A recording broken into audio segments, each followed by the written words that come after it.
Renee was 7 years older than the twins, and was present at their birth. She and her mother gave special attention to the babies who were born with a veil over their faces. Octavia was one of the special children. Renee always tried to get Octavia's attention in order to teach her the art of conjuring and throwing the bones, but she was too busy competing with the other younger boys. Octavia could cut more cane than any of them. She excelled in all physical activities, while her twin brother was doing just the opposite, rolling in the grass and skinny dipping with Jean-Claude's son Louis. The slaves called him Father Louis when he came to visit the plantation, even though he was not yet ordained. He forbade the slaves to meet in the fields. But when he was younger, he'd sneak to the calling of the spirit meetings that Octavius had told him about. His grandmother, Tessa, hated for him to play with the young slave boys.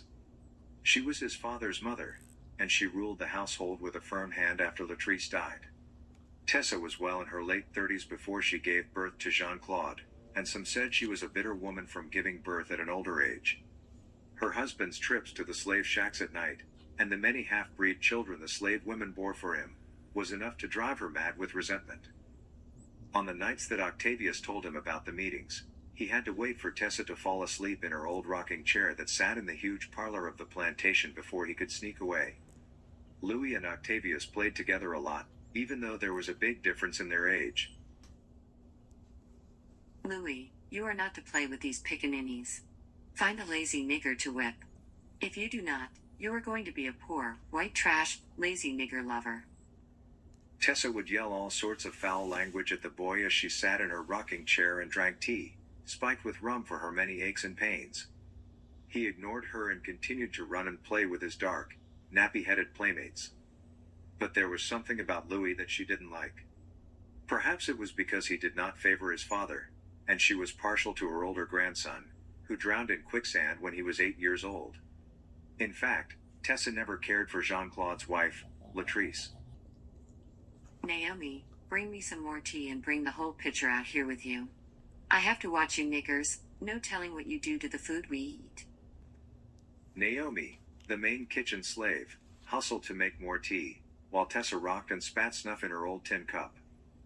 As soon as Louis saw the old lady was fast asleep in her rocking chair, he sneaked past her and slowly opened the squeaky front screen door.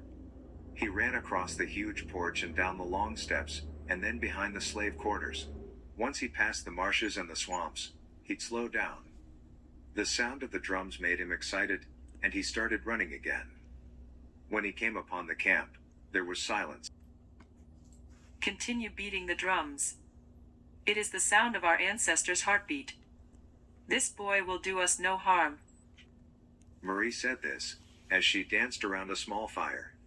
She draped a silk cloth around her large round hips. A ring of trinkets with bones and beads hugged her belly. The light of the full moon gave a mysterious ambience around the camp deep in the swamp. The sight of the women rolling in the soft dirt and the terrible screams that some of them made, frightened the boy. They spoke in a language he didn't understand. Louis visited the calling of the spirit only 2 times. After he began studying to become a priest, he said it was unseemly, and God was not pleased with their barbaric behavior. He had every intention of saving his young friend, Octavius, from the evil upbringing that he was taught by the other slaves. Octavius followed Louis everywhere he went, even to the mission where Louis was studying. Ma and he kept their robes cleaned. Their collars were white and stiff for the Sunday Mass. Octavius was learning how to recite the Bible. Louis shared some of the sacred rites with Octavius, although it was forbidden for slaves to know such things.